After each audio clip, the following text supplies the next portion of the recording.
Assalamualaikum warahmatullahi wabarakatuh. Perkenalkan, kami dari kelompok 8, di mana pada kesempatan kali ini kami akan mempresentasikan terkait materi perkuliahan Audit and Insurance, di mana dosen pengampu kami yaitu Bapak Afriwandi.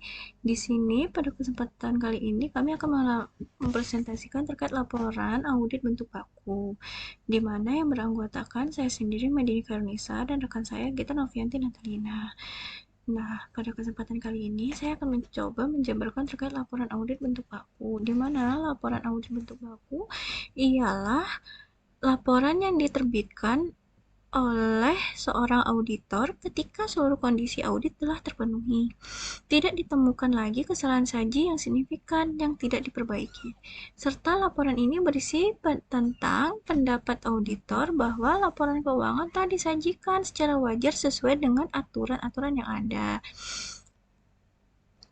Nah, selanjutnya, apa itu pengaitan nama auditor dengan laporan keuangan berdasarkan standar audit 500 seksi 504. Nah, di sini pengaitan nama auditor dengan laporan keuangan diatur dalam standar audit seksi 504 atau PSA nomor 52. Dalam standar audit ini menyatakan seorang akuntan dikaitkan dengan laporan keuangan jika ia mengizinkan namanya dalam suatu laporan, dokumen, ataupun komunikasi tertulis yang berisi laporan tersebut. Bila seorang akuntan menyerahkan kepada kliennya atau pihak lain suatu laporan keuangan yang disusunnya atau dibantu penyusunannya, ia juga dianggap berkaitan dengan laporan keuangan tersebut, meskipun ia tidak mencantumkan namanya dalam laporan tersebut. Jika seorang akuntan dikaitkan dengan laporan keuangan suatu entitas publik, namun belum mengaudit atau mereview laporan tersebut, berikut ada bentuk-bentuk laporan yang diterbitkan oleh akuntan tersebut, yaitu 1. Pernyataan tidak memberi pendapat atas laporan keuangan yang tidak diaudit.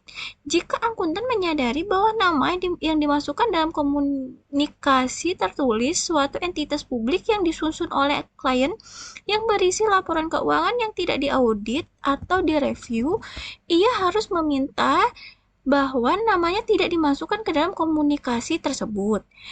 Selanjutnya, bahwa laporan keuangan diberi tanda sebagai tidak diaudit dan terdapat catatan bahwa ia tidak menyatakan pendapat atas laporan keuangan tersebut. Jika klien tidak mematuhi permintaan tersebut, akuntan harus menasihati kliennya bahwa ia tidak mengizinkan penggunaan namanya dan harus mempertimbangkan tindakan lain yang mungkin sesuai. Yang kedua, pernyataan tidak memberikan pendapat bila auditor tidak independen. Berdasarkan standar umum kedua mengharuskan dalam semua hal yang berhubungan dengan perikatan independen dalam sikap mental harus dipertahankan oleh auditor. Yang ketiga, keadaan yang memerlukan modifikasi atas pernyataan tidak memberikan pendapat. Jika akuntan menyimpulkan bahwa atas dasar fakta yang diketahuinya, laporan keuangan yang terhadapnya ia tidak menyatakan pendapat, disusun tidak sesuai dengan prinsip-prinsip akuntansi yang berlaku pada umumnya di Indonesia. Termasuk pengungkapan, ia harus menyarankan kepada kliennya untuk melakukan revisi semestinya. Yang terakhir yaitu pelaporan atas laporan keuangan audit atau yang tidak diaudit dalam bentuk komparatif, di mana bila laporan keuangan yang tidak diaudit disajikan dalam bentuk komparatif dengan laporan keuangan auditan dalam dokumen yang diserahkan kepada Bapepam, laporan keuangan yang tidak diaudit tersebut harus secara jelas diberi tanda tidak diaudit. Namun, tidak perlu diacu dalam laporan auditor. Nah, bila laporan keuangan periode yang lalu telah diaudit dan dilaporkan atas periode yang berisi tentang paragraf terpisah, laporan tersebut harus menunjukkan yang pertama bahwa laporan keuangan tahun yang lalu telah diaudit sebelumnya. Selanjutnya, tanggal laporan audit sebelumnya, tipe pendapatan yang dinyatakan sebelumnya. Jika pendapatan yang dinyatakan selain pendapat wajar tanpa pengecualian, alasan yang menguatkannya, dan yang terakhir bahwa tidak ada prosedur audit yang dilakukan setelah tanggal laporan audit sebelumnya. Nah, untuk materi berikutnya terkait tentang bentuk baku laporan auditor atas laporan keuangan berdasarkan standar audit 500 seksi 508 akan dilanjutkan oleh rekan saya Teh Gita. Mari Teh, silahkan. Baik, rekan Dini, terima kasih atas kesempatannya. Bismillahirrahmanirrahim. Perkenalkan, nama saya Gita Novianti. Saya akan melanjutkan presentasi kelompok 8 dengan materi laporan audit bentuk baku.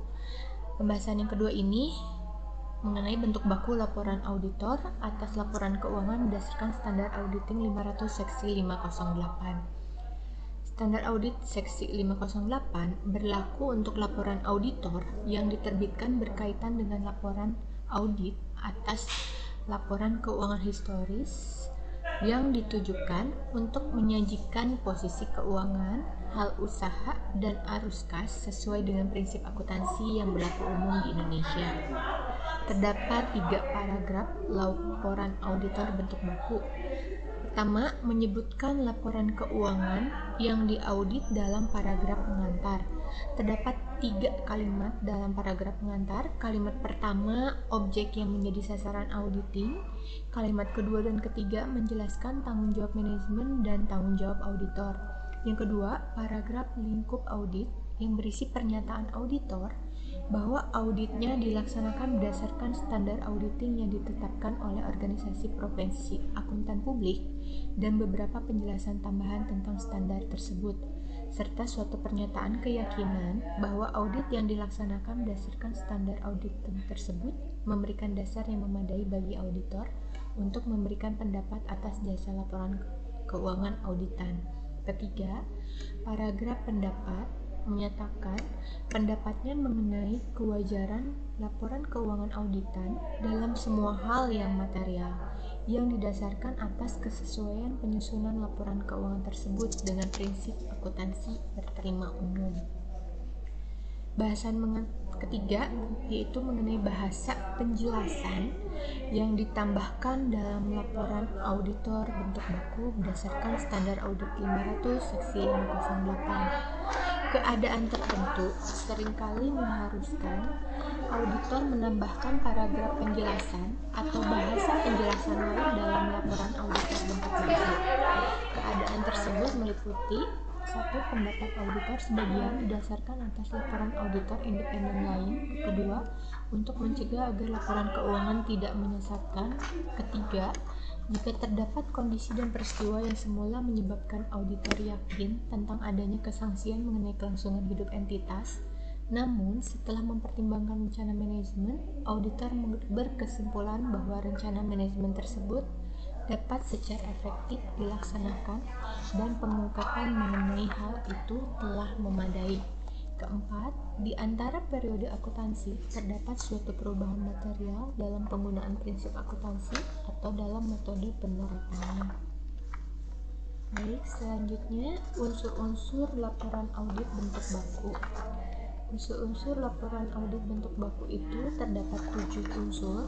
Yang pertama, judul laporan. Judul laporan itu berisi judul-judul yang termuat dalam laporan auditor itu sendiri.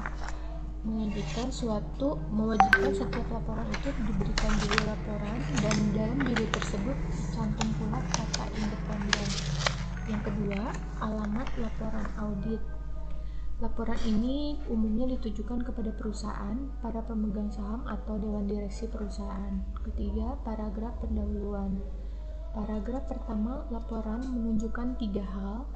Pertama, membuat suatu pernyataan sederhana bahwa kantor akuntan publik telah melaksanakan audit. Yang kedua, paragraf ini menyatakan laporan keuangan yang telah diaudit termasuk pencantuman tanggal neraca serta periode akuntansi dari laporan laba rugi dan laporan arus kas. Ketiga, paragraf pendahuluan menyatakan bahwa laporan keuangan merupakan tanggung jawab manajemen dan tanggung jawab auditor, terletak pada pernyataan pendapat atas laporan keuangan berdasarkan pelaksanaan audit. Unsur yang keempat yaitu paragraf scoop. Paragraf scoop ini berisi pernyataan faktual tentang apa yang dilakukan auditor selama proses audit. Sesuai dengan standar SAS 93 mewajibkan bahwa rata-rata prinsip akuntansi itu digunakan dalam mempersiapkan laporan keuangan dan standar audit yang diikuti oleh auditor yang diidentifikasikan dalam laporan audit. Unsur kelima yaitu paragraf pendapat. Paragraf terakhir dalam laporan audit bentuk baku menyajikan kesimpulan auditor berdasarkan hasil dari proses audit yang telah dilakukan. 6. Nama kantor akuntan publik. Nama tersebut akan mengidentifikasikan kantor akuntan publik atau praktisi mana yang telah melaksanakan proses audit. 7. Tanggal laporan audit. Tanggal yang tepat untuk mencantumkan dalam laporan audit adalah tanggal pada saat auditor menyelesaikan prosedur audit terpenting di lokasi pemeriksaan. Baik, sekian presentasi dari kelompok 8 mengenai laporan audit bentuk baku. Terima kasih untuk atensinya. Sampai jumpa di program